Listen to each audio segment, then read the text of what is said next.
Are you still waiting? Advent is about the waiting, the anticipation, the hope between Jesus' first arrival in his birth and his second arrival in his return.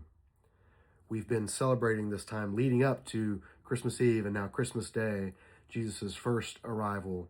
And the waiting for that is over, but that is an event that we celebrate from the past. Jesus' return is still to come, and many of us still find ourselves waiting. So are you still waiting? If so, let me give you tonight's passage on this Christmas Day. It's Luke 2:36 through 38.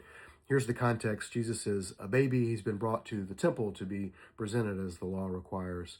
And a man named Simeon, who has been waiting to see the Messiah, sees the baby and understands that that's him and lifts him up and prophesies over him. And then we have this story about Anna. There was also a prophetess, Anna, a daughter of Phanuel of the tribe of Asher. She was well along in years, having lived with her husband 7 years after her marriage, and was a widow for 84 years. She did not leave the temple, serving God night and day with fasting and prayers. At that very moment, she came up and began to thank God and to speak about him to all who were looking forward to the redemption of Jerusalem. We look at this passage, we ask, what does this tell us about God? What does this tell us about people? What should I do about it? And who can I tell about it?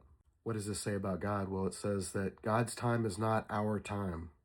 So Anna was married for 7 years, and then she was a widow for 84 years. So that's 91 years total, 91 years since her marriage. So even if she was given in marriage very young, say 12, 13, 14, which is not uncommon in this society, she would be over 100 years old, having spent much of that time as a widow and much of that time in the temple praying and fasting. God's time is not our time. She spent that time waiting. What does it say about people? It says we may be called at any time to fill the role God has in his story. We might be called as a young child, like the little boy Samuel, or we might be called in our old age, like Anna. We might be called in our vocation, like Zacchaeus, or we might be called while worshiping and fasting in prayer, like Anna.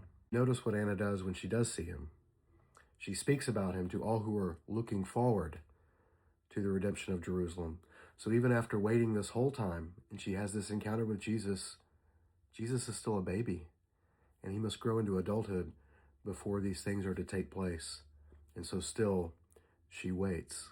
So what will I do with this passage? Well, I will praise God for Jesus' birth, and I will petition God for Jesus' return. As we wait together in the meantime, Merry Christmas and Godspeed.